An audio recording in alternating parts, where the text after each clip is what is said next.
नमस्कार, मी ऋतिका गवळी. मी एक कविता सादर करते. कोणी लिहिली माहीत नाही, पण खूप छान वाटली. आवडली तर नक्की सांगा, काही चुकलं तर माफ करा. मी नुसतं घरात म्हटलं की मी पंढरीच्या वारीला जाणार. पांडुरंगासोबत 4 गोष्टी करणार. दुःखाचे वाळवंट माझ्या इंद्रायणीत भिजवणार आणि सुखाच्या रेंगणात भान हरपून जाणार. तर केवढा हा कांगावा घरातल्या विठोबानेच केला. कमरेवर हात घेत म्हणाला, मुलांचं काय, माझा डबा कोण करणार. आईशी बोललीस, काही जबाबदारीची जाणीव. नुसतं माझ्या नावानं मुक्तघोष केलास, कारण मी नुसतं घरात म्हटलं की मी पंढरीच्या वारीला जाणार.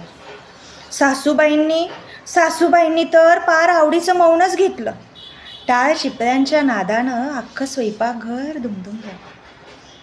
तर मी नुसतं म्हटलं की मी पंढरीच्या वारीला जाणार.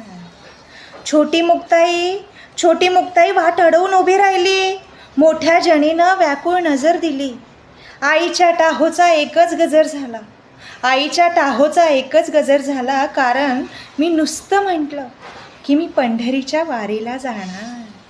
घरातली तुळस थरथरली आणि म्हणाली, अगं पाणी कोण घालणार, कपडे कोण वाळत घालणार, मन कोण मोकळं करणार, रांगोळी घालताना नवीन गणित कोण मांडणार.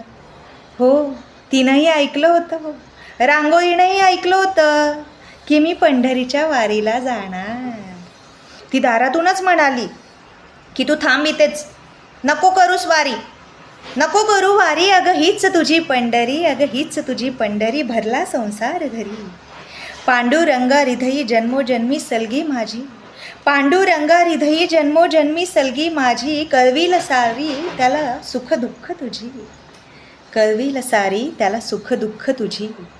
अगं विठुराया उभ्या जगाची माऊली, तुझ्या रूपानं त्याची घरी वावरते सावली. विठुराया उभ्या जगाची माऊली, तुझ्या रूपानं घरी वावरते त्याची सावली. नुसतं आज म्हणाली की तू पंढरीच्या वारीला जाणार.